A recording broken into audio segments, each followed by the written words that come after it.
Adelaide Tambo Foundation officially launched on the 24th of October 2011 to promote and advance the legacy of Oliver and Adelaide Tambo and the values for which they stood. So let's go over to Ayanda. But Ayanda, I'm not sure if you're still standing in front of the monument as you were this morning, because we had a request from one of our viewers for you to please just read the words on it, because that's so apt right now. I'm not sure where you're standing, so if you have a chance to, please do.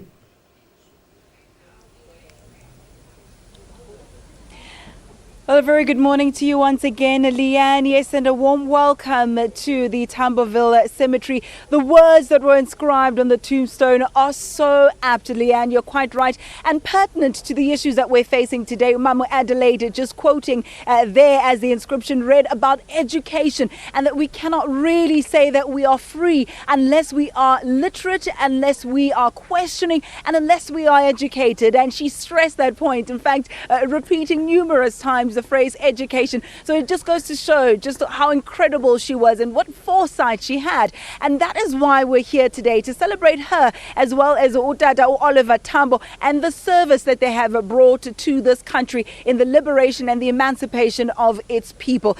Now we're going to turn our attention, Leanne, to the foundation, the Oliver and Adelaide Tambo Foundation, and find out exactly what do they do and the significance thereof. I'm joined by one of the members of the foundation, that is Duma Nkosi. A very good morning to you, sir. Thank you so much for joining us. Morning, and thanks for the opportunity. Tell us a bit more about the objectives of the foundation. Maybe is to sneak in on the point of what Mama Adelaide Tambo has done. I've got a book here, Oliver Tambo Speaks. She compiled the book herself, but this is a book of speeches of O.R. Tambo. As wife, obviously, you'll pack up and look after stuff, but speeches will be handwritten. It will come as part of the package of what really needs to be sorted out. She kept those copies, developed a book, and actually, while Nelson Mandela was in prison, requested him to make the foreword for this book.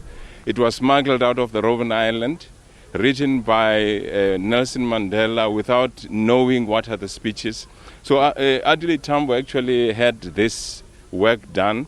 We actually want to see more of this book actually on the shelves, but we have actually had the Executive Mayor of Ekurhuleni opening up the Narrative Center, and we think these are the kind of material and products we should have in that place. It's to keep their memory alive. Why is that important? What lessons can be learned from the life and times of Mama Adelaide Nodatu Oliver? Well, the point is that the foundation, the way we actually structures, most of the time it's always about the leader, but this time is about the couple. And when we say it's Adelaide and Oliver Tambo, it's actually her first. It's not ladies first, but it's her contributions as well. So I think on our part we're excited that we should be able to make relevance of what they did in terms of time today. It should actually cut across everything we need to do. The foundation is doing work with the Institution of Higher Learning, with VEDS. We're trying to look at current issues. We're looking at what government is doing and what the country is going through. We actually look at the National Development Plan, looked at issues that would actually add value on what we do as a country. We hope to actually to do more of that, speak to issues that speak to what we have to do as a country, be relevant. But for Tambo, we were actually saying, we know what he has done for us. He actually has given his life for the liberation. Like Moses, he liberated us from exile. But I think the good thing as well, for all South African, even those who are actually members of the organization he belonged to, he actually worked very hard for unity. He actually provided leadership selflessly. Now, speak to us about the significance of what's going to be happening today. Well, I think it's just a good reminder annually that we actually go to a place, remind ourselves it's his birthday, 27th of October. And on the birthday, I know, even if people are no longer around, those are days we keep just to come together, remember them, know what they actually have done for us, pick up from where they left off as well, and be able to add value to make our lives better as we are, Because if ever we actually don't learn from what they did, we're not actually building from what they have actually started, we might lose a lot.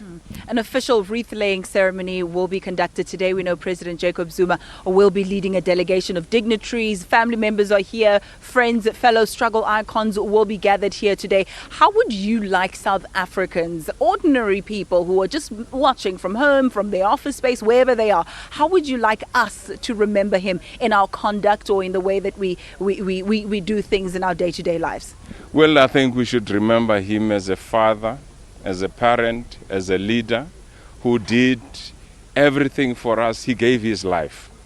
And on those bases, because he actually passed on because of a stroke, but he worked hard. He couldn't even be stopped by doctors to say, wait a bit, don't.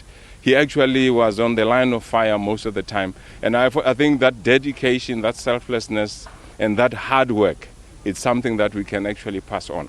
And for the nation, we should actually remember that, you know, when you work hard, things do get better. That's why we have a democracy. And Mama Adelaide? And for Mama Adelaide to say, obviously, you do have leaders from the back. And you know that for her to be able to actually do the work Oliver Tambo was able to do, it wouldn't actually happen without his support, Mama Adelaide Tambo. Indeed, a phenomenal couple indeed. Thank you so much, Mr. Nkosi, for that. Just the official proceedings. We do know that the Executive Mayor of Ekurhuleni, Mr. Mondli Gugubele, will be opening proceedings today. We're also expecting Gauteng Premier, Mr. David Makhura, to be here present. I mentioned President Jacob Zuma, who will be here as well, conducting that official wreath-laying ceremony. A word or two will also be spoken in honor of the couple, and perhaps also putting in context where we are today and the words that are inscribed on that particular tombstone. But from us, at least for now, it's goodbye. We might join you a little bit later just as we take live those proceedings throughout the course of the day. Do stay with us.